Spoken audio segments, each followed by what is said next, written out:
te vivre et vivre en toi et croire qu'avant nous, tout ça n'existait pas. C'est beau, là. Mais la version acoustique magnifie beaucoup plus le texte. Excuse-moi, je pense que j'ai arrêté de t'écouter. En fait, c'est pas moi que t'as pas écouté, c'est Daran et ça... On est-tu prêt? On tient à remercier Best Buy, fournisseur officiel pour tout l'équipement technologique du studio de la Commission athlétique.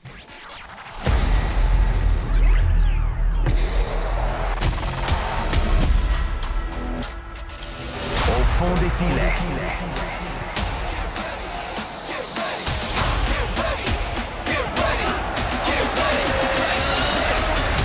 Au fond des filets. Le podcast. Comment ça va? Pas de joke à faire, je bois mon café. Il y a deux, moi, j'ai deux constants. Jacob va sous peu faire une revue musicale de tes performances musicales pré-enregistrement. Puis, avec les histoires que tu viens de me raconter avant de commencer l'enregistrement, Jacob a décidé qu'il n'y aura plus d'enfants. Il n'y aura pas d'enfants. C'est très bien. Non, mais Jacob, tant que tu parles de Jacob, c'est mon premier sujet. Ah ouais? Je voudrais shout-out pour ceux, tu sais, on fait des plugs, parce que là, j'ai fait des plugs la semaine dernière, les roses, aussi le chandail de Catherine Paquette. Je sais pas si revenez dans les autres émissions. Si vous voulez d'ailleurs une commandite de café, je suis disponible. Ou bref, je suis assez achetable, en fait. Mais Pan M360, notre Jacob fait des critiques d'albums. C'est un homme de goût. Vas-y. Plus je l'apprends parce qu'on commence notre relation professionnelle. C'est un homme de goût. Il dit quoi sur Coldplay? Il dit que c'est de la chenoute, en tout cas. J'ai une... Hey, là, t'aurais eu ton record. T'aurais utilisé ce mot-là plus rapidement que jamais. T'aurais été comme le LA Galaxy qui marque dans la première minute hier. Coldplay, ça? Non, le mot... Chenoute? Ouais. Okay. Puis il m'a référé un artiste la semaine dernière. Succès? Moyen. Moyen parce que j'accuse un peu mon âge. Très produit. C'est Riles. Je sais pas si les jeunes... Connais-tu ça? Skrillex? Non, Riles. Non. C'est un artiste francophone, mais qui chante en anglais. I Want to Punk. Très produit. Trop produit pour moi. Un peu propre.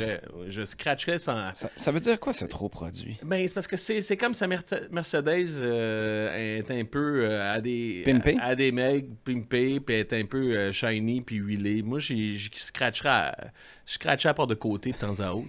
Ça, c'est moi, ça. Il y a de l'influence maghrébine. Ça, c'est un truc très positif de ça. Puis, il y a des sujets... Écoute... C'est comme le Chambao français, dans le fond. Chambawamba? Non. Chambao. C'est un groupe espagnol avec des influences marocaines. Bref, je me suis trouvé un peu vieux. Parce qu'il y a beaucoup de conjurations, notamment à aspirer son Richard. Moi, je trouve ça un peu... je suis un peu plus vieux là-dedans. Son Richard a vraiment besoin d'attention. C'est la boisson à l'anis, là? Non, c'est de l'autre bord de l'anis. OK. C'est de l'autre... À partir de l'anis, ça revient de l'autre bord, là. Fait que aspirer son Richard beaucoup. Il te demande beaucoup d'aspirer son Richard. Puis finalement, il y a une tune qui s'appelle Marijuana. Okay. Puis à mon âge, ça serait plus micro-dosing. Je pense que ça me parlerait plus que Marijuana. Je dis ça de même. Fait que voilà, Riles, c'est ma critique de Riles. Ta période tam-tam est terminée? Non. Ouais. Ouais. Pas sûr? Non, c'est parce que je veux pas embarquer ma période tam-tam. Tu sais qu'on jouait l'hymne national au tam-tam? À 2 tam-tam à l'époque. À ton appart, 2022, la finale des Jeux olympiques à Salt Lake City, on a fait l'hymne national au tam-tam. Puis on l'a refait pour le championnat mondial junior aussi, je pense. Est-ce qu'on a le droit de nommer l'autre personne ou non? Non, il y a un groupe de musique, l'autre personne. OK. Ouais. Bon. Il est dans un groupe avec plus ou moins de succès, là, mais un band. Un vrai band, là, genre qui a un disque. Ben, rendu là, on le nommera pas. Là, on l'aimera pas parce que... Plus ou moins de succès. On laissera Jacob gérer ça. Ouais. Je pensais pas commencer... On faisait de la muse ensemble. Une émission post... Je pensais pas commencer une émission post... communication du CF Montréal, on va l'appeler comme ça. On va mettre une note de commencer genre 5 minutes après le début. Genre. Non, mais c'est correct. C'est pour ça que c'est le fun des podcasts. On n'est pas pressé, puis c'est plus vrai dans le ton. On va le dire comme ça. Hey, toi, ton jeudi, à quel point il est passé dans le tordeur la semaine passée, basé sur les attentes que tu avais pour ta journée avant que 14 communiqués, ou du moins 14 infos de communiqués. Oui, il y a du news dump. Hein? On commence par quoi? Le contenu? Le contenu? Non, mais attends une minute, le contenu, je pense que... Le contenu d'abord? Oui, je pense que il le mérite aussi, parce que...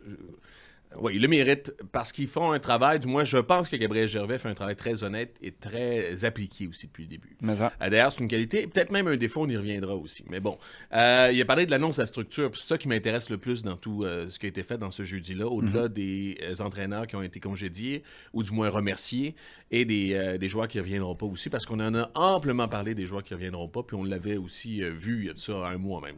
Il n'y a pas d'énormes surprises. Non.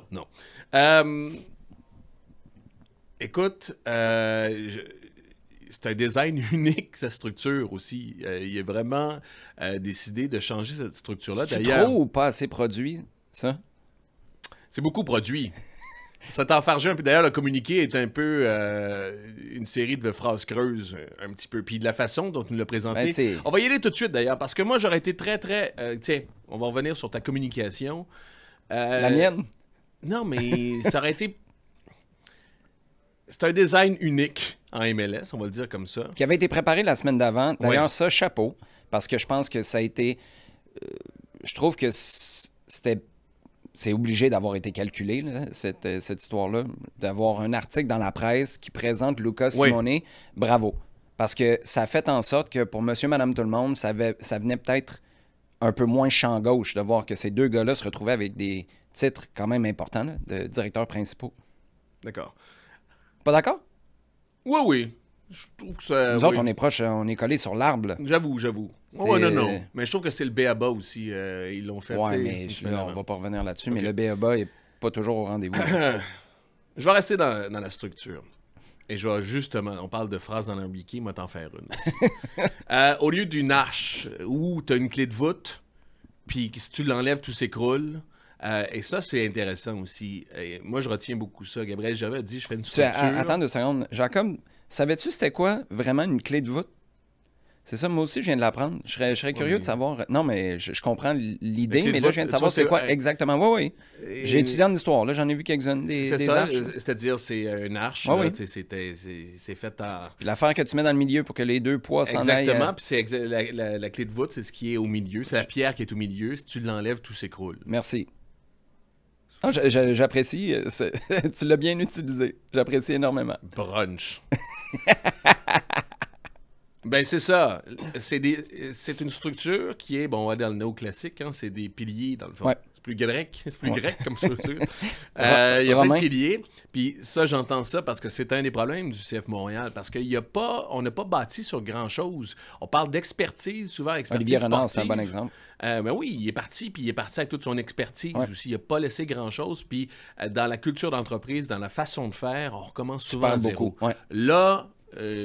sur ce à quoi s'applique Gabriel Gervais, c'est une structure plus professionnelle, avec des piliers en disant « Hey, s'il y en a un qui part, c'est pas tout qui est à recommencer, puis qui est à refaire avec, puis qui est à modeler alentour de la personne qu'on va engager, qui lui va tout changer notre structure sportive. » Moi, ça m'intéresse. C'est un truc que j'ai beaucoup aimé. Je sais pas pour toi, mais j'étais là sur place au Centre Nutrilait, puis Gabriel Gervais, j'ai eu l'impression que plus que jamais, on avait devant nous le consultant de chez Deloitte.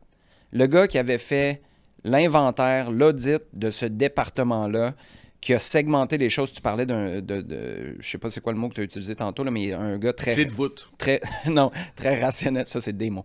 Très rationnel ou calculé, peu importe. Tu sais, c'était systématique, sa construction des tâches de chacun. Mais ce que j'ai adoré, c'est l'idée de redondance de connaissances MLS. Pas juste de connaissances point, mais de connaissances MLS, en sachant que là, si tu fais venir quelqu'un de l'extérieur et que Corey Ray s'en va, il reste quoi? C'est encore ça.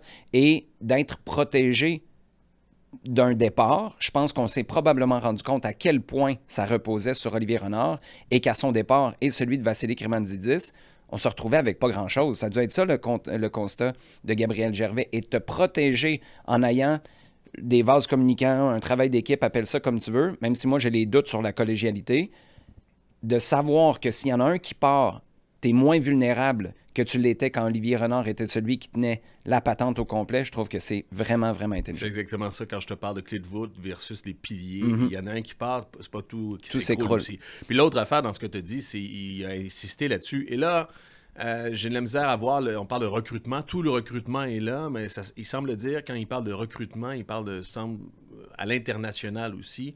En même temps, tu veux dire de joueurs ou de staff, là, ou de joueurs aussi. Mais bon, dans la synergie. Mais bon. Mais ça, c'est Bologne. Moi, ce que je comprends, c'est que c'est Bologne qui s'occupe de l'international. On va essayer d'utiliser leurs ressources. Puis là, on essaie de recruter des gens pour être dépisteurs, recruteurs en Amérique du Nord, en MLS. On va le faire, ce point-là, tout de suite. Bologne, justement. C'est quelque chose que Olivier Renard n'utilisait pas nécessairement très bien. Puis je pense aussi qu'Olivier Renard était un peu... Il n'aimait pas ça, se faire dire quoi faire. Exactement, c'est ça. Il était un peu sur la défensive, ou du moins il tenait Bologne un peu à bout de bras aussi. Mais lui, il n'y avait pas d'intérêt personnel envers Bologne, contrairement à Luca et Simone Saputo. C'est leur père qui est propriétaire de Bologne. Olivier Renard, si tu lui imposais quelque chose qui n'allait pas fonctionner... Il disait non.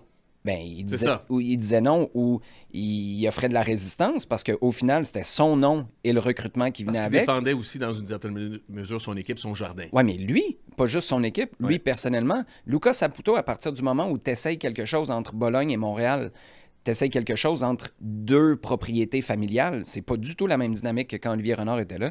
Est-ce que ça se peut? C'est ça mon point aussi. Parce que j'ai fait un article au mois de juin dernier sur la nouvelle structure, justement, du CF Montréal, en anticipant ce qui allait arriver aussi. Puis je me dis, il va y avoir une meilleure synergie. Tu l'entends, c'est en sous-texte dans tout ce qu'a dit Gabriel Gervais avec Bologne. Depuis qu'Olivier Renard est parti.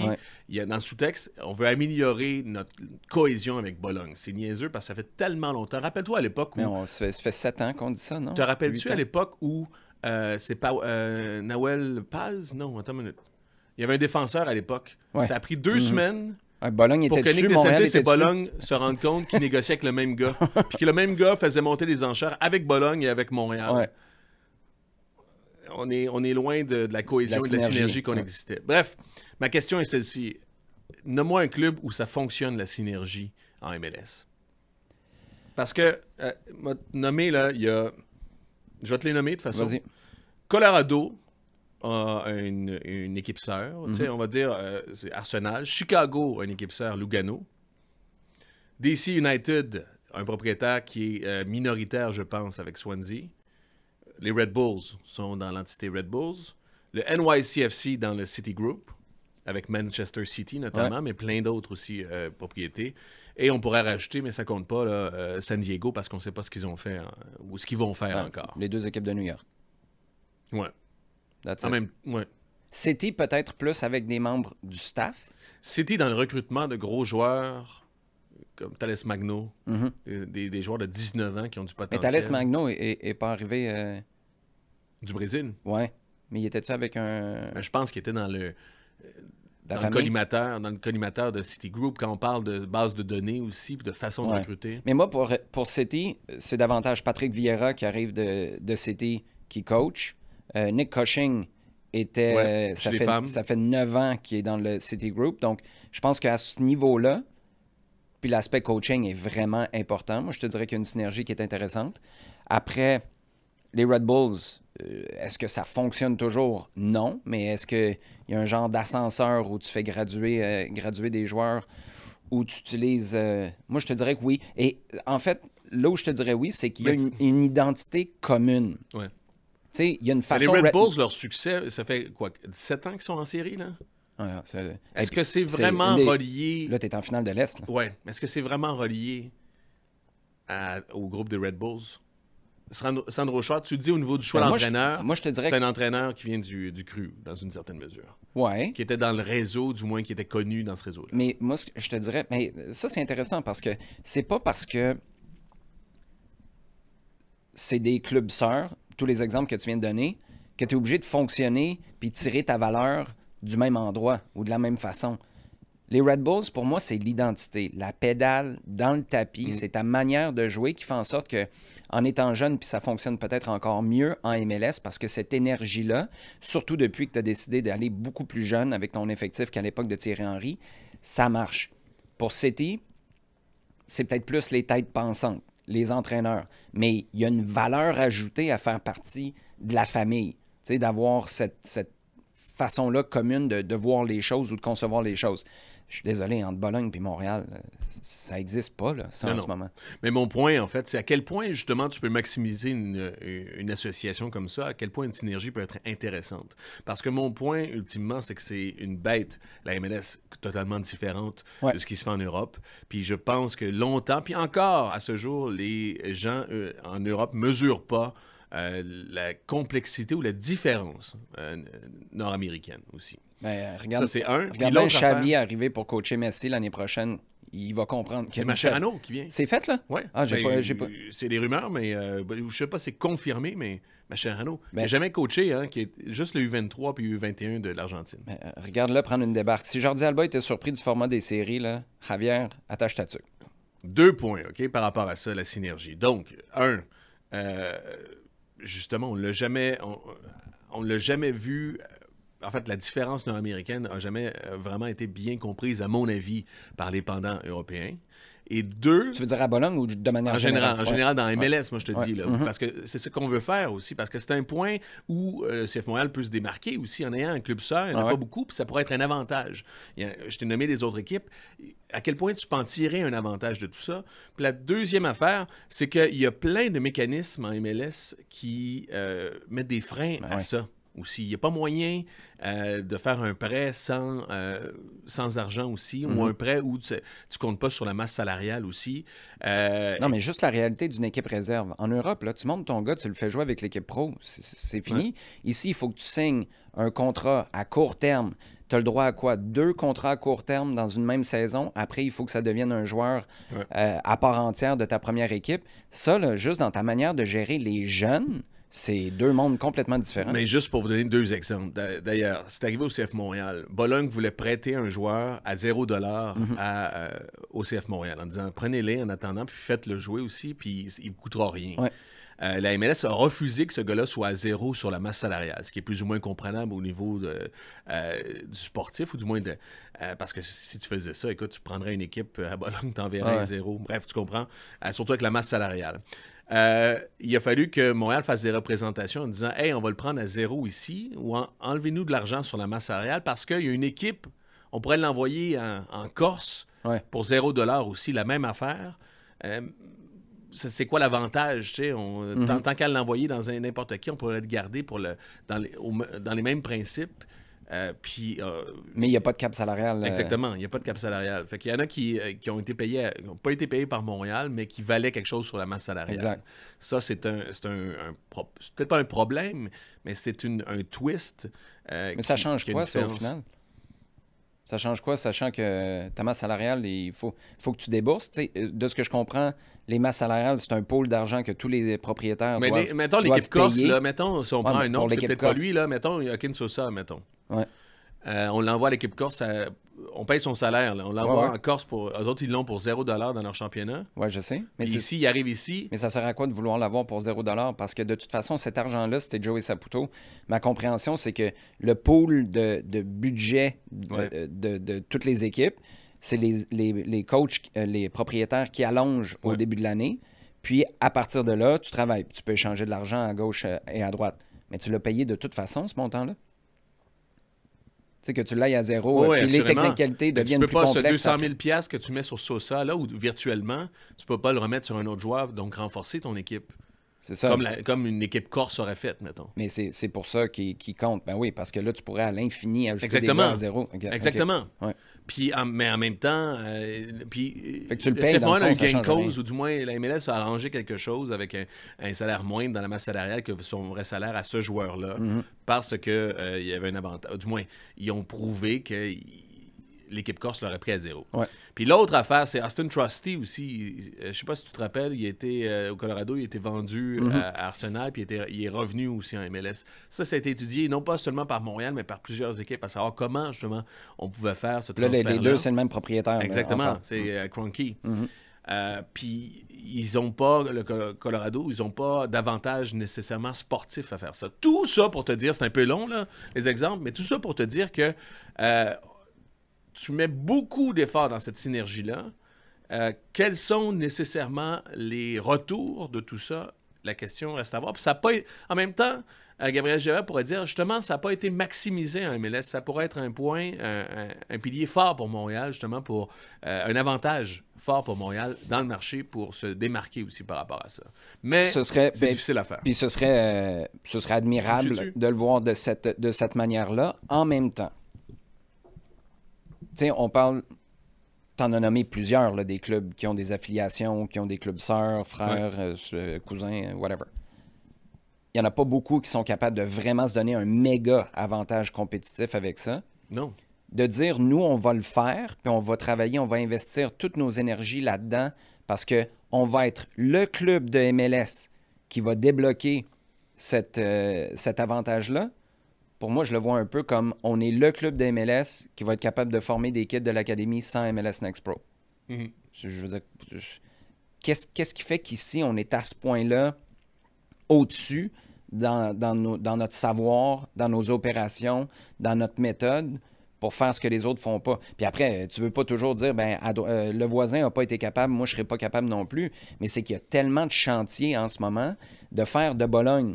Puis, tu sais, les deux entraîneurs qui sont dans le staff de Bologne, là, on a déjà entendu parler? Pourquoi c'est eux plutôt que des gars?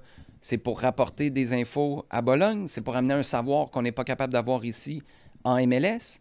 C'est pourquoi? Tu sais, j'ai l'impression qu'il y a beaucoup de ces initiatives-là, un peu comme quand on voit des joueurs passer 2 semaines là-bas. Si c'est pour l'expérience, vivre quelque chose de nouveau, t'éloigner de la maison, ce que certains joueurs de l'académie ont jamais fait, moi, je vois beaucoup de valeur là-dedans. Je trouve ça super intéressant, puis ça, c'est un avantage.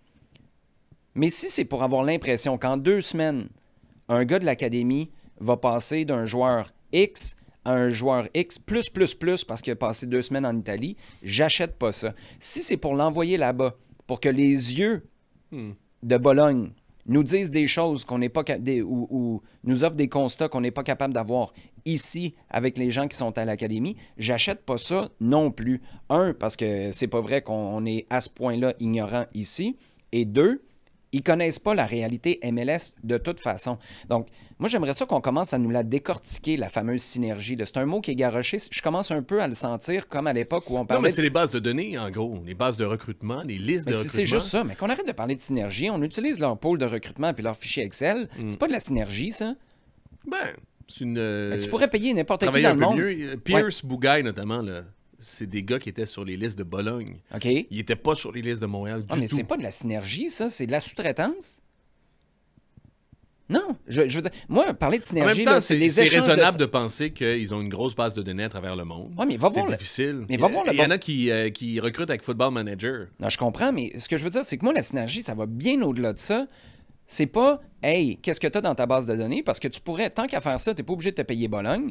Paye Dortmund, puis dis, on vous donne tant par année, Borussia Dortmund, ceux qui sont une coche en dessous de vous, nous, on va les prendre, puis s'il y a de la valeur, on a une entente ensemble, puis on vous les reflippe après.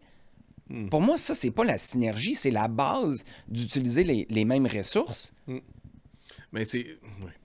Parce que si tu me parles de synergie... C'est un peu consternant que ça fait combien de temps? Ça fait 7 ans que M. Saputo a les deux? Ben, plus que... C'est pas en 2014? Je pense que ça fait 10 ans. Là. 10 ans? Mais tu sais... C'est un peu hallucinant qu'on est encore, après 10 ans, en train de travailler là-dessus. Mais je suis d'accord. Mais là, regarde, tu as Luca Saputo, c'est son fils. Ouais. S'il y a quelqu'un qui a intérêt à ce que ça fonctionne bien, puis qui a intérêt à travailler des deux bords, parfait, je pense que c'est le gars le mieux placé pour faire ça. Mais si on me parle de vraie synergie, là, il faut qu'on ait un langage commun. Il faut que les gens à Bologne, pour moi, on les voit un petit peu plus souvent. Marco Di Vaio, quand il débarque ici, là, il vient faire quoi? Qu'on en parle, qu'on en discute, que tu vois Laurent Courtois aller. Est-ce qu'il va à Bologne, Laurent Courtois? Voir comment ça se passe. J'espère, là, c'est la base. Va faire un tour là-bas, va voir comment ça se déroule. Il va pas aller. Ben, je le sais pas. Mais moi, c'est ça la synergie, c'est que tu travailles un peu de la même manière, que tu essaies de découvrir les réflexes qu'on a à Bologne, les réflexes qu'on a ici. C'est qui le kid de 12 ans à Bologne qui est bon, ou le kid de 12 ans à l'Académie au CF Montréal qui est bon, que tout le monde soit conscient des mêmes gars qui s'en viennent. Un Ismaël Koné, est-ce qu'il ne devrait pas jouer en Champions League avec Bologne en ce moment? Plutôt qu'avec Marseille. Je sais pas, tu veux le meilleur prix, mais Bologne, il me semble que s'il y en a une pépite, là, il est rendu à Marseille, pourquoi il n'est pas passé par Bologne? Je pense que c'est là où tu vas sentir que ça va au-delà de partager un fichier Excel. Moi, c'est ça mon constat. Pour moi, ça, c'est pas de la synergie, c'est de la sous-traitance de recrutement. 10 ans. Bon, je t'ai dessus. Non, mais c'est parce que j'ai pas rien à ajouter. T'es-tu shaké? Non. Non, j'ai un autre point aussi, par contre, par rapport à si on vient à la conférence de presse, ce que tu retiens, ce que tu en retires, OK? Parce que je pense que le point de Bologne, on est d'accord là-dessus. Puis ça va rejoindre un peu ce que tu as dit. Il y a plus d'argent. Moi, je pensais notamment à Olivier Renard, Vassili Krimanzidis, qui regardait cette conférence-là. Il semble avoir plus d'argent dans le département sportif. Dans le département. Bien, ça a été dit. Puis est-ce que ça a bougé parce que il y a eu plus d'argent ou parce que je sais qu'il y a quelques années, il y a de l'argent qui a bougé du sportif à ailleurs aussi. Et inversement, est-ce que c'est ça? L'ailleurs étant où? Tu veux dire, mettons, pour les ventes, à installer des nouveaux systèmes? Exactement, mettons. Ce qu'on a fait dans les dernières années. Déplacer, c'est juste le montant global, la tarte du budget du CF Montréal, on l'a divisé autrement. Ben, on a enlevé au sportif pour en ajouter dans d'autres départements. Ben, ça, pour moi, c'est un non-sens. Là. Mais ça, c'est pas ça la question. La question, c'est cette année, est-ce qu'on a décidé d'ajouter de l'argent nouveau parce qu'il y a plus de postes, il y a plus de gens dans la structure. On cherche des recruteurs, on cherche quelqu'un pour l'analytique en ce moment. Ouais. Ce qui est super, mais on en est là aussi. On en est au ras des pâquerettes. C'est-à-dire qu'à un moment donné, si tu veux t'améliorer... Non, mais c'est comme les données... C'est rendu aussi comme cette fameuse courbe-là. Plus tu veux t'améliorer, en fait, une petite amélioration va te demander encore beaucoup plus d'argent. Oui, mais là, tu n'es pas rendu en haut de cette courbe-là. Là. Non. Tu es en bas. Là. Tu peux aller chercher des gros... Non. Écoute, tu n'as pas personne pour analyser les données. Tu n'avais pas de données jusqu'à avant hier. Tu pars... Pour moi, là, c'est un peu l'équivalent d'avoir une équipe qui, pour la première fois, commence à utiliser des GPS à l'entraînement.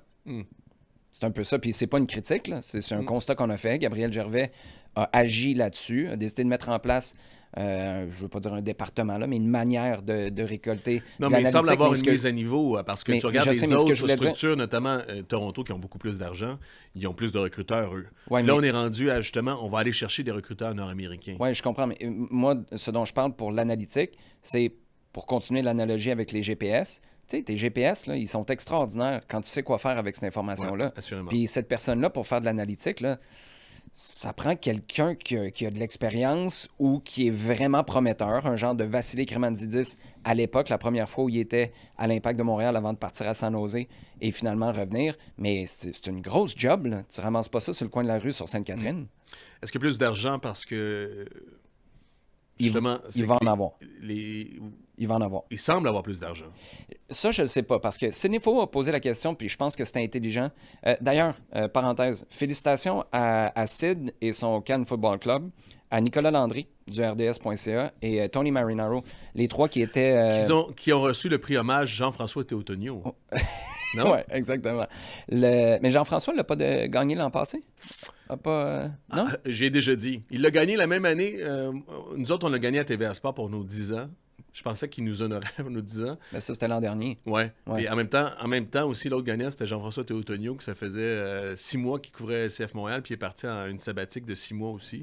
Mais c'est pas grave, on le salue, il travaille bien. Il travaille super bien. Mais félicitations. Ma mère l'adore. Félicitations à toute cette gang-là. J'étais avec eux au gala à Drummondville, gala de Soccer Québec en fin de semaine. Nick Landry, je le prendrais dans mes bras aussi. Si je n'étais pas mal à l'aise avec ma... Avec ta? Je veux dire, c'est pas... Non, mais il faut non. J'allais dire ma sexualité. Là. Je suis à l'aise avec ma sexualité, je pense, avec mes sentiments. Mais tu veux-tu savoir qui serait pas à l'aise? C'est Nicolas Landry à côté de toi pendant que tu dis je te prendrais dans mes bras si c'était pas du fait. Penses-tu que si je lui donnais un gros câlin, Nicolas Landry, il sent... Mais je pense que c'est parce que je respecte les limites des gens. Il réciproquerait, mais au bout de 3 secondes, il ferait comme on a fait le tour. OK. L'invitation est lancée. Ça pour dire, on était sur l'argent, là. L'argent disponible. Non, t'étais ces prix là, que tu remettais en fait semaine. Sur l'argent. Y a-tu plus d'argent à cause des ces fils sont là? Ben, il va y en avoir. Moi, je suis convaincu. Tant mieux. Puis le réflexe, j'ai eu beaucoup cette discussion-là depuis les annonces de jeudi dernier. Je sais pas, moi, si ça veut dire aller chercher 2 gros DP qui vont faire en sorte que tout d'un coup, tu as des stars dans l'équipe qui permettent de vendre. ce serait un peu aller à l'encontre de tout ce que tu as dit au cours des 5 dernières années. En même temps, je vois pas un scénario où Joey Saputo laisse Luka et Simone avoir l'air cheap en refusant de donner 200 000 à Mathieu Choinière. Je vois pas ce scénario-là se reproduire. Et je pense que c'est ça qui va avoir un effet domino important. Parce que les deux sont probablement sympathiques. Quand on les croise, très avenants. Et puis, écoute, Luka et Simone particulièrement, moi, je l'aime bien. Je pense que j'ai entendu des bonnes choses. Je pense que ce sont des jeunes travailleurs, ou du moins qui viennent de l'université aussi, l'université de Miami, qui ont fait leurs études. Miami-Syracuse, les deux. Oui, c'est ça, qui ont fait leurs études, qui ont travaillé. Je pense que ils ont un certain talent.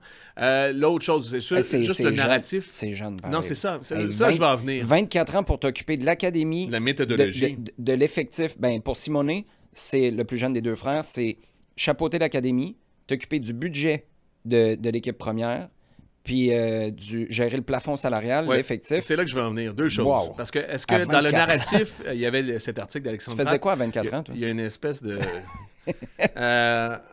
bonne question. Je vendais de la pub. On y reviendra. Pour de vrai, pour une radio. Est-ce qu'ils ont payé leur dû? Je pense pas nécessairement. Ils ont fait tous les paliers. Ils connaissent l'entreprise. Depuis quelques années, ils travaillent. Mais est-ce qu'ils ont payé leur dû? Parce que je regardais, tu me faisais remarquer Theo Epstein, le directeur gérant, notamment des Red Sox de Boston. C'est un crack. Cubs après. Des Cubs après. C'est lui qui a amené les Cubs, je pense, pour la première fois depuis. Oui, Série mondiale. Il a gagné les 2 séries mondiales. Écoute, lui qui est un talent précoce aussi, qui est devenu directeur général au début de sa trentaine aussi. Quand on parle de payer son dû, il a fait 3 étés d'internship, de mentorat, de stagiaire en quelque sorte, avec les Orioles de Baltimore. Il est passé après ça avec les Padres de San Diego. Puis il a gravi les échelons pour finalement se retrouver... Dans différents clubs. Oui, exactement. Dans différents clubs, dans différentes cultures aussi. Ce qu'ont pas fait Simone et Luka. C'est pas... et là, je dis pas ça pour dire, hey... c'est leur entreprise, c'est des gars de talent. J'ai entendu des bonnes choses, c'est une réalité familiale. C'est les mettre dans des positions difficiles aussi. Tu viens de parler de Simone, le nombre de tâches aussi. C'est pour ça que je reviens. Il faut que tu les outilles. Il faut que tu les aides aussi. Le gars qui s'occupe de ton analytique, il faut qu'il y ait une plus-value. Il ne faut pas que Simone soit en train de coacher ce monde-là. Non, c'est ça. Inversement.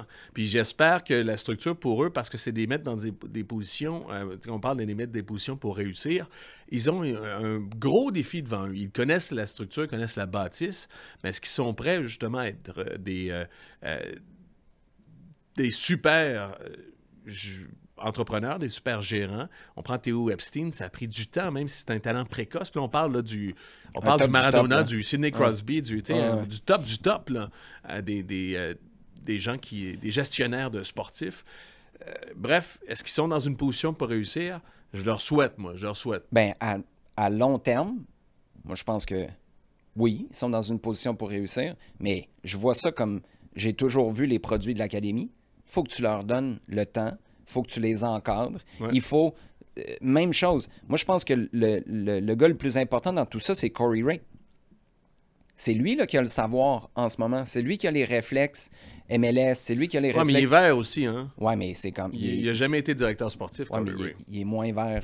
Il est moins vert. Il est moins vert. Il est moins vert que les autres. Et c'est là où, comme je te dis, la personne, les recruteurs que tu vas faire rentrer, est-ce que tu vas faire rentrer un Justin Mapp, tu sais, qui a été en charge de faire du recrutement à NCAA? D'ailleurs, y est-tu encore sur le payroll du CF Montréal, lui? Ou comme Nacho Piatti, ça a disparu? Je sais pas. En tout cas, c'est... Alessandro Nesta est encore en charge de la vidéo. La vidéo, oui, c'est ça. Ça, là... OK. Continue.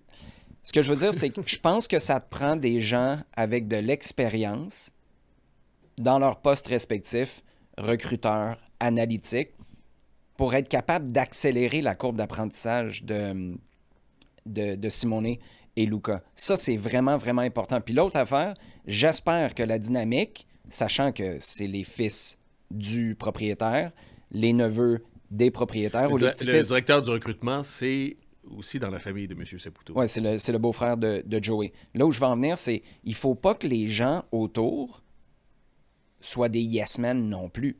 Parce que là, ça, ce sera vraiment pas servir Luka et Simone. Je pense que c'est des gars qui doivent être challengés. Il faut que les gens aient le courage de leur expliquer leur point de vue, d'aller à l'encontre peut-être de leurs idées qui vont parfois être des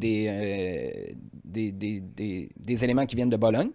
Parce que là, c'est ça qui va être compliqué aussi pour Luka. Là. Tu t'en vas à Bologne, tu vas te faire dire par Divaio, ouais, prends-le. Oui, mais pas juste des joueurs, juste des façons de concevoir. Puis là, tu t'en viens et tu dis, on devrait faire ça. Ouais, mais attends, si tu fais ça dans 1 an et demi, ce qui va arriver, c'est X, Y, Z, parce que la prochaine QV, ça, c'est le savoir de ceux que tu vas rentrer dans la machine qui va être vraiment important. Moi, je pense que la chose qui les aiderait le plus sur le long terme, c'est justement d'avoir des gens d'expérience qui sont capables, qui ont le droit et qui se sentent en position, à qui on donne la mission de les challenger. Ça ne veut pas dire de toujours mettre des bâtons dans les roues, mais certainement pas de devenir des yes-men en voulant pas trop ébranler les colonnes du temple de la maison. Tu m'as parlé de News Dump tout à l'heure, ou du moins de cette journée-là de communication. Faut en parler aussi. C'est mon dada. Au niveau de la communication... On n'aurait jamais dû parler de Laurent Simon dans cette journée-là. C'est une catastrophe. Accident de char. Comment ça se fait qu'on dump cette nouvelle structure-là, qui est emballante aussi, on vient d'en parler. 100%. Puis qu'une heure et demie après, on parle un des entraîneurs qui part, en fait 4 entraîneurs qui partent. Oui, mais attends, 12 joueurs qui reviennent pas. Si c'est 4 entraîneurs qui partent, puis là, puis je sais pas comment on en vient à prendre cette décision-là. Je sais pas si c'était justement pour noyer à quelque part Laurent Simon dans tout ça, parce que le gros élément, là, c'est pas les joueurs. C'est pas le fait que la moitié du staff s'en va.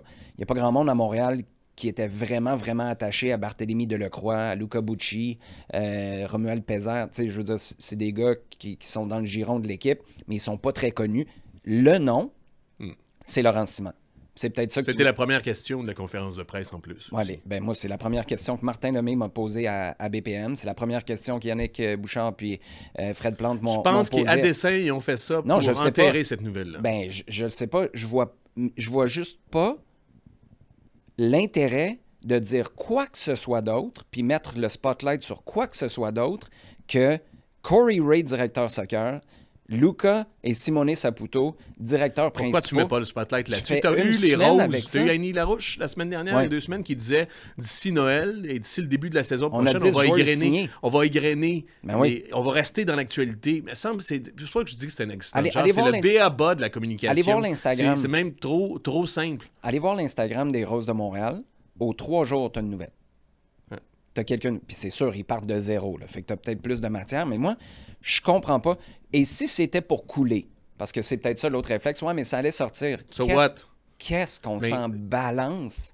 Pourquoi Waterman sort aussi? Parce que la veille, parce qu'on vient de nommer 3 communiqués, là, les coachs, les joueurs, pour plus tard. Non, les coachs, les joueurs, puis la structure, la même journée. Conférence de presse en catastrophe. J'ai regardé aussi, il y a plusieurs, j'ai demandé à plusieurs salles de nouvelles, et personne n'avait été averti. Correct, t'es pas obligé nécessairement d'avertir, mais en même temps, pour ce genre d'affaires-là, tu sais, réserve-toi un spot ou réserve-toi un... Non, mais le centre Nutrilait n'était pas plein, je te confirme. Bon, mais c'est ça. Puis la veille, il y avait Martinez qui était sorti, mais c'est pas l'équipe, c'est Tom Bogert qui l'a sorti. Puis dans la même journée, Waterman sort. Waterman, c'était la veille. Non, c'est en même temps que Martinez. C'est en après-midi. Oui, mais la veille de... La veille de ça? Ouais. Non, mais c'est Martinez, mais Waterman, c'est la veille de ce nose dump-là. Ouais. Tabarnouche. Premièrement, t'as-tu sorti Waterman pour contrer, en temps les guillemets, la nouvelle de Martinez? C'est ça, mon gars. Non, mais c'est pour ça que je te dis, il y avait tellement de matière pour moi. Mets le focus sur la structure. Passe 5 jours là-dessus. Après ça, sors les options. À la limite, Waterman, tu le mets pas dedans. Ou tu le mets avant, c'est pas grave.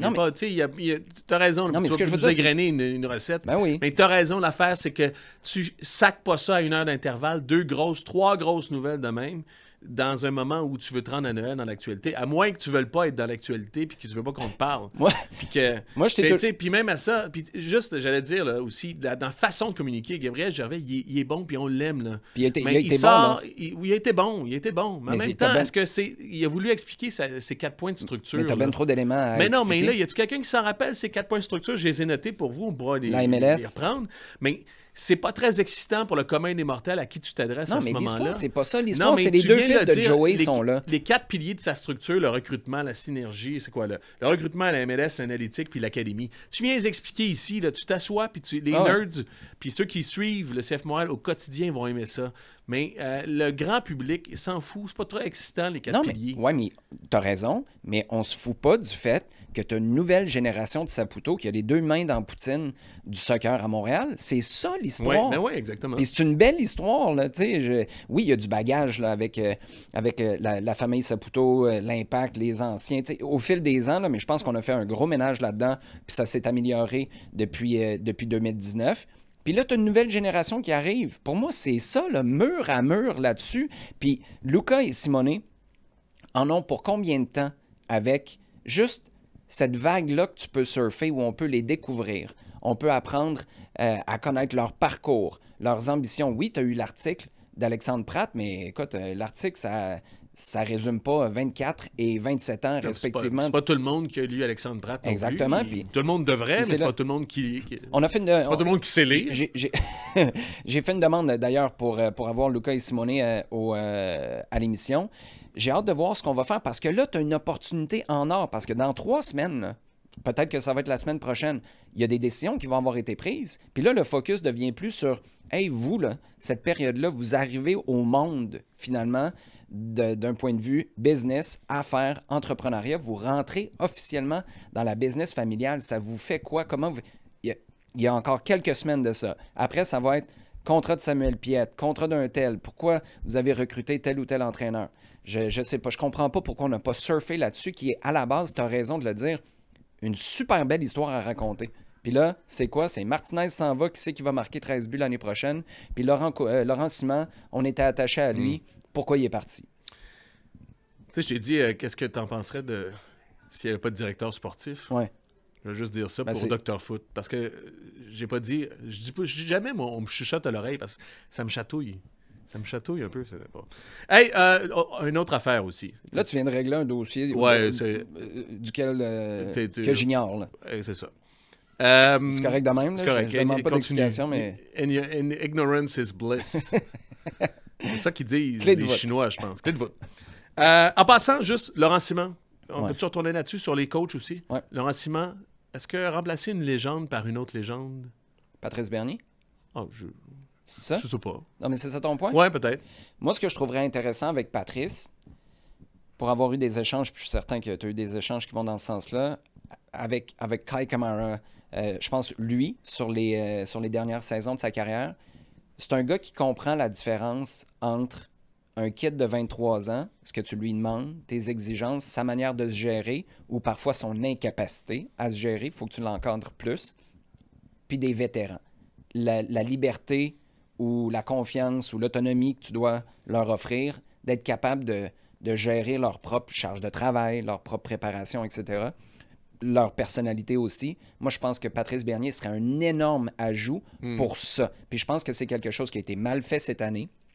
C'est quelque chose qui est défaillant aussi depuis quelques saisons. Moi, je te parle de la capacité à attirer et retenir des vétérans qui vont encadrer les kids. Je pense que Patrice Bernier pourrait faire... C'est pas lui qui va signer les contrats, c'est pas lui qui va donner les chèques, mais pour maximiser l'apport des vétérans, je pense que Patrice Bernier aurait beaucoup à apporter. On n'en parle pas assez, je pense, dans les commentaires sportifs, puis on vient d'en parler avec Luca et Simone. Avoir du succès, c'est aussi savoir bien s'entourer, puis être en mesure, justement, d'utiliser les forces de ses partenaires, des gens qui t'entourent aussi. Le meilleur exemple en ce sens-là, Wilfried Nancy. Wilfried Nancy est un extrêmement bon coach. C'est un talent hors norme. Oui, mais sans Ampadu, il arrive mais quoi? sans Kwame Ampadu. Kwame Ampadu est au cœur des succès de Wilfried Nancy. Et Jules Guéguin, notamment. T'imagines cette équipe-là, il y a 2 ans, qui bat Cincinnati. Johan Damet, oui. Il y en a assurément, là, puis toute cette gang-là. Mais je pense ces deux-là compensaient plus que Johan Damet et que les autres qui sont très bons, qui sont avec lui. Je ne veux pas non plus... j'insiste là-dessus, mais Ampadu, dans sa façon de gérer les joueurs, puis dans sa façon d'être, je pense, est un élément essentiel au succès de Wilfried Nancy. Et Jules Guéguin, le préparateur physique, ancien du CF Montréal, maintenant du coup de Columbus, sans lui, est-ce qu'on est capable de jouer le Nancy Ball? Est-ce qu'on est capable de battre Cincinnati alors que l'an dernier, il y a 2 ans, en séries éliminatoires, alors que Cincinnati et ses rotules et Columbus continuent à jouer? C'est non. La réponse, c'est non. Et à ça, il faut... C'est pour ça que les 4... C'est pour ça qu'il ne faut pas... C'est pas à dédaigner.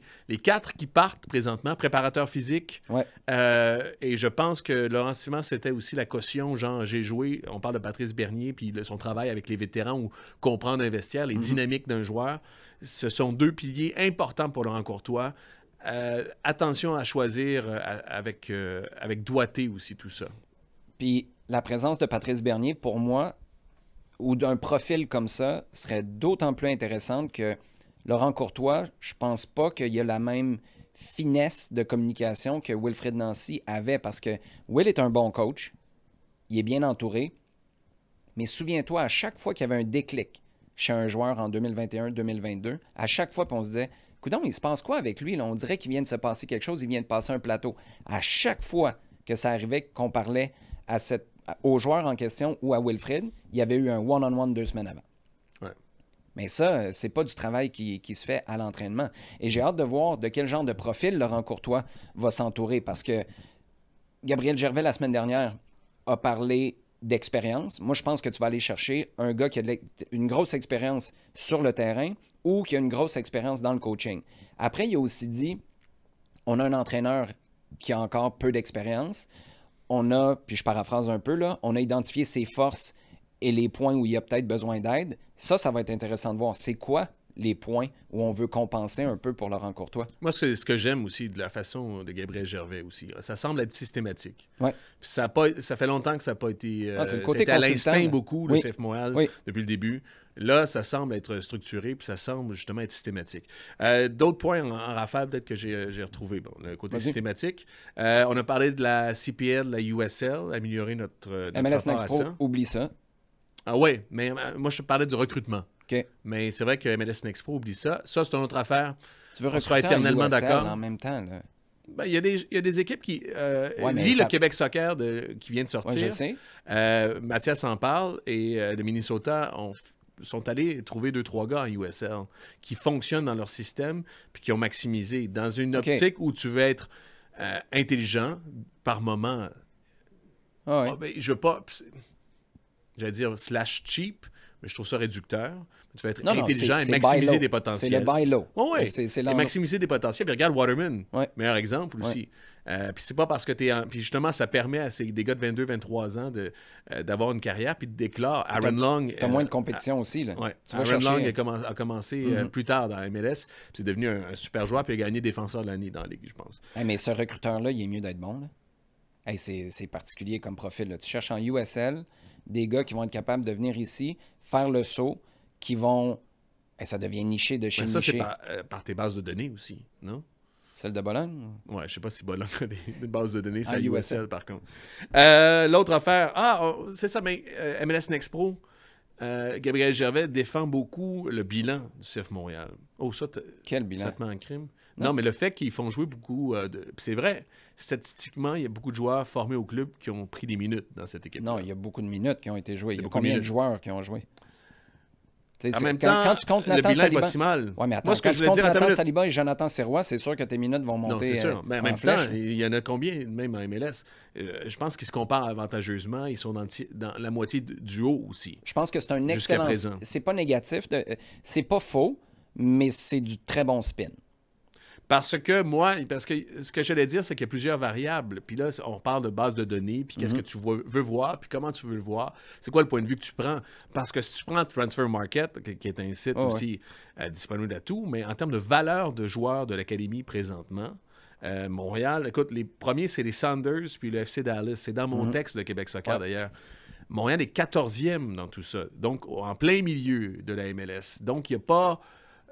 ils sont pas meilleurs nécessairement que tout le monde pour produire des joueurs. Tu as vendu Koné, puis Koné. Tu sais, je veux dire, ça, c'est au jour J, là, dans le fond. Ouais, mais c'est Mathieu Choignard est parti, Ismaël Koné est parti. Ça, c'est des produits qui avaient quand même une valeur intéressante. Après, moi, tu peux les prendre à la pièce, là, mais tout ça pour revenir à la MLS Next Pro. je comprends pas. Le seul argument que j'accepte, je serais prêt à débattre puis à challenger ça, mais j'accepte parce que c'est pas mon argent, c'est on peut pas justifier ça financièrement. En même temps, si tu es capable de produire un Moïse Bombito puis le vendre pour 10 millions, je sais que c'est de la spéculation, là, mais c'est ça la formation, c'est que tu spécules sur ta capacité à former des joueurs qui vont valoir plus cher que ce que tu dépenses pour les former. C'est ça. Puis tes joueurs de USL que tu vas aller chercher, là, ils vont te coûter quelque chose, il va falloir que tu les amènes, tu as des frais attachés à les faire venir. Moi, je pense que si tu travailles comme il faut à l'académie, ta MLS Next Pro, si tu la maximises, tu ne seras pas capable de produire in-house ce que tu es en train de chercher en USL. C'est parce que tu parles... tu prêches ou convertis en ce moment. Non, je sais. Puis l'autre affaire, c'est trouve-moi l'exemple d'un gars qui est parti en prêt à quelque part puis qui a réussi. Il n'existe pas. Tu viens encore de libérer Rida Zouhir.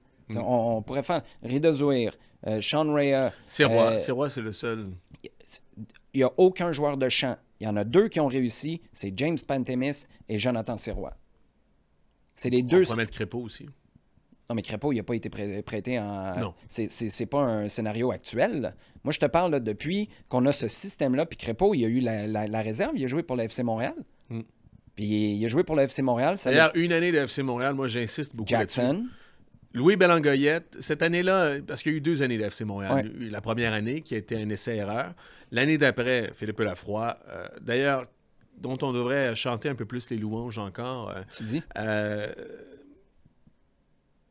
Quel extraordinaire entraîneur. Puis il a structuré une académie qui a été extraordinaire, qui a produit non seulement des joueurs, mais des entraîneurs. Des professionnels, mais aussi des entraîneurs. Oui. Deuxième année, on a le FC Montréal, on a une équipe très, très jeune qui n'a pas gagné beaucoup. Puis ça a même ulcéré les gens, ce que je comprends de l'administration du CF Montréal, en disant crème de l'impact à l'époque, en disant on ne gagne pas, ça ne marche pas, puis si on perd de l'argent pour rien. Une parenthèse mais là-dessus. Cette attends, année-là, je veux juste préciser parce que ça, c'est important, parce que ça montre à quel point c'est complexe. Puis garder le cap, c'est difficile dans le monde du sport. Au départ, il y avait eu une conversation avec la haute direction, à savoir, est-ce qu'on y va avec des jeunes qui nous donnent plus de chances de développer des pros dans le futur, mais ça se peut qu'on se fasse secouer le pommier parce qu'on va jouer contre des adultes. Ce qui est arrivé dans la deuxième année, des très jeunes dans une ligue où c'était plus compétitif. Mais le club avait dit, on veut des jeunes parce que notre objectif, c'est pas de gagner, c'est d'avoir des pros dans 2 ou dans 3 ans. Finalement, quand les résultats sont pas arrivés, la veste a reviré de bord, puis là, tout d'un coup, les principes... Ça coûtait cher, pas mal. Ben, c'est ça. Ça coûtait trop cher. Tout d'un coup, ça coûtait cher. Mais tu as raison. Puis je pense que parce c'est là où tu vas arriver. Ben, Louis Belangoyette est sorti. De l'année d'après, il a joué beaucoup, beaucoup. Puis Mauro Biello voulait le faire jouer souvent. On n'a pas souffert de ses erreurs. Puis si ça avait été 2023, Louis Belangoyette aurait continué à jouer. Exactement. 2023, il joue full pin. Puis Louis Belangoyette a une carrière MLS à Montréal. Ou dans la Ligue. Dans la Ligue. Jackson sort de là. Puis a sa meilleure saison, je pense, l'année d'après, parce qu'il arrive plein de confiance, a marqué beaucoup. Puis Crépeau aussi. Puis si je ne me trompe pas, ces 3 gars-là du FC Montréal sont appelés dans les camps de la sélection canadienne en plus aussi. Une année de ça, puis tu as 3 gars qui en sortent. C'est les balbutiements d'une vraie équipe réserve. Exactement, mais c'est la première année. C'est le premier pas, puis on a mis la clé dans la porte aussi. Mais bon. Donc, tout ça pour revenir. Cette année, il y a plein d'exemples aussi, excuse-moi, mais il y a des gars qui ont fait MLS Next Pro aussi, parce que ça permet de t'envoyer un gars qui joue pas souvent. Ben oui. Puis d'y donner du rythme aussi. Absolument. On va parler de compétition. Compétition, il dit la USL, la CPL est meilleure que la MLS Next Pro. Pas sûr. Demandez ça à Mo Farsi qui a fait la MLS Next Pro. Au niveau de la visibilité, quand tu veux revendre aussi, zéro. Les agents puis les autres... nulle part. Non, mais les gars de MLS Next Pro se font plus voir. Ben oui. La vitrine est plus grande qu'en CPL. Quoi qu'en CPL, ça s'améliore, mais qu'en CPL... Puis l'autre élément, c'est que si tu me compares la CPL à la MLS Next Pro, OK, mais c'est pas une équipe du CF Montréal qui joue en CPL. Non. C'est un gars que tu envoies dans une équipe, puis tu croises les doigts que cette équipe-là partage un peu tes valeurs, ta façon de voir les choses. Ta façon de jouer. Et la volonté de le faire jouer. Mais c'est pas ce qui se passe avec la CPL. C'est pour ça que ça marche pas. Ça marche pas. Fait que moi, je pense que ces joueurs-là que tu signes, là, on devrait faire le calcul. Ça a coûté combien en salaire de joueurs que tu as envoyés en CPL ou en USL qui finalement ont été libérés? À un moment donné, ça aussi, ça coûte cher. Là. Mais oui. Non. Quand je te dis tu prêches converti, ça me rappelle, puis c'est pas la même structure, mais à l'époque où je disais, c'est quoi la différence entre avoir fait jouer Vandril Lefebvre à 50 000 $ ou avoir fait jouer Victor Cabrera pendant plusieurs années avec 1 million de dollars, tu sais, c'est sûr que, bref, c'est plus chic. T'aurais pu le vendre 1 million à Victor Cabrera. T'aurais pu le vendre 1 million en plus. Ça, c'est passé sur le radar. Oui, ben oui. As-tu d'autres choses, d'autres points? Non, les joueurs, on s'entend, à part Raheem Edwards, peut-être un peu surprenant de... Hey, Raheem Edwards, là, ça va... 6 clubs différents à MLS. Mais pourquoi tu le ramènes pas, lui? Il voulait rien savoir? Ou t'as-tu... C'est un des joueurs qui a été discipliné cette année. À part à Chicago. Oui. Non, mais qui a été mis dans les estrades... qui a été discipliné. De façon qui n'était pas sur la feuille de match parce qu'il y avait un incident, un incident dans la semaine puis qui a été mis dans les estrades. Il y en a sont 4 ou 5 cette année à avoir subi les foudres de l'entraîneur. Ça, c'est un. Gabriel Gervais semble avoir été en beau maudit aussi de ces deux son match face à Atlanta. D'ailleurs, Atlanta et Charlotte, c'est les 2 pires matchs de l'histoire. Dites à son agent d'effacer des serveurs de l'ensemble de la planète les 2 matchs de Raheem Edwards à Charlotte. Je suis d'accord, mais tu l'as fait jouer Atlanta. 10 matchs de suite.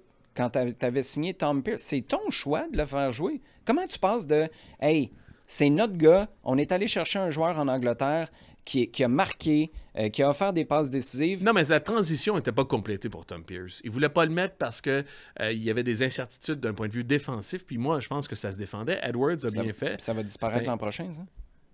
Peut-être. Moi, je pense qu'il y a une acclimatation qui va se faire pour Tom Pierce, comme plusieurs autres joueurs qui arrivent, notamment de l'Europe ou d'ailleurs. Piatti, en étant un exemple qu'on cite souvent. Piatti s'est beaucoup amélioré défensivement.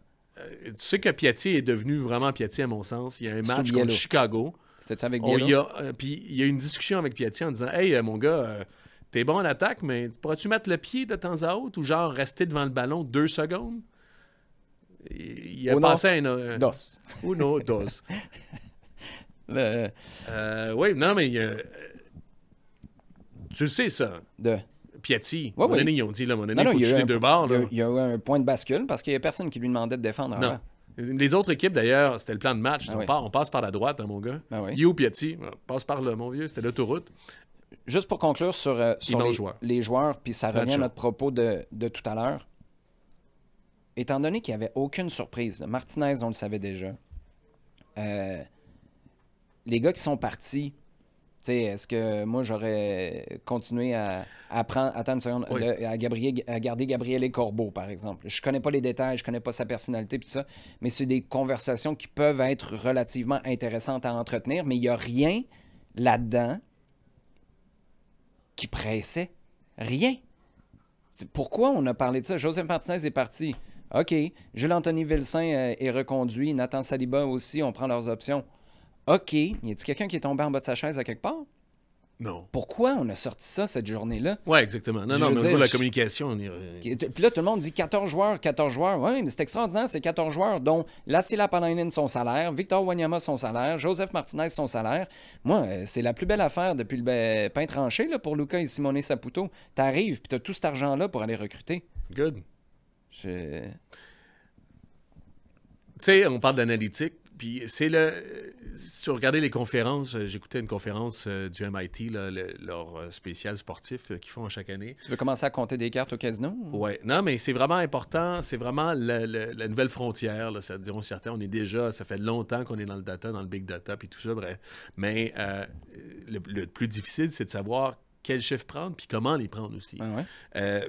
Puis en ce sens-là, Gabriele Corbeau, c'est super intéressant parce qu'il y a plein... j'essaie de trouver des stats, j'essaie de trouver des rapports.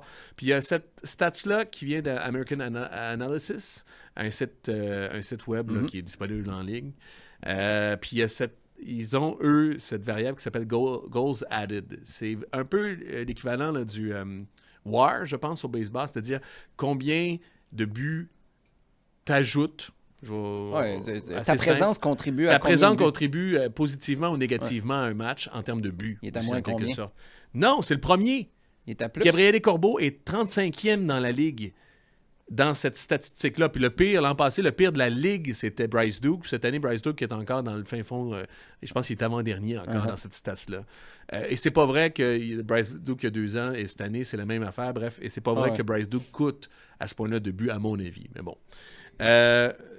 C'est parce que c'est l'appréciation. Mais Gabriele Corbeau, et je pense, j'allais dire, pas mal sûr, pour avoir parlé avec des gens du staff, je pense que Gabriele Corbeau, dans les stats du staff du CF Montréal, il a coûté, lui, s'il y avait si eux avaient le même index, ouais, à leur manière. Oui, il serait parmi les défenseurs même du CF Montréal qui aurait coûté beaucoup de buts cette année. Fait que ça, il faut revoir cette analyse. C'est une question de point de vue. Ou c'est une question de philosophie? Je te dis, c'est une question de point de vue. Quand je te dis le Bologne, tu as le fichier Excel, encore faut-il que tu l'arrimes, que tu regardes les bonnes colonnes, puis que tu insistes sur quelle colonne est importante pour toi, puis sur quelle... tu sais, Caden Clark, ça a été ça aussi en quelque sorte. On a vu que dans le système, et je reviens au texte de Mathias Vanaz dans Québec Soccer, Amos Megui qui parle de Minnesota en disant, il y a un gars qui n'était pas bon en USL, mais nos stats, nos données nous disaient que même s'il n'est pas bon en 2e division, ce qui est bon, ce qu'il fait de bien, il le ferait bien dans notre structure, dans notre équipe.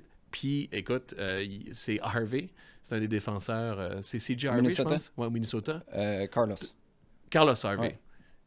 Il a connu une saison, du moins il a mis l'épaule à la roue cette année pour le Minnesota qui est en séries éliminatoires, qui a été en séries éliminatoires. Ouais, en quart de finale, demi-finale d'association. Oui, d'ailleurs, Red Bulls Orlando en fin de semaine, Seattle, LA. Orlando, hey, j'ai gagné, hein, notre pari. T'as gagné. Ben, 1-0 quand même, Atlanta. Orlando sont un peu décevants parce qu'ils auraient dû marcher un peu plus sur Atlanta. C'est ça, Atlanta comme d'habitude. Qui est passé tout près d'une finale de l'Est. C'est hallucinant.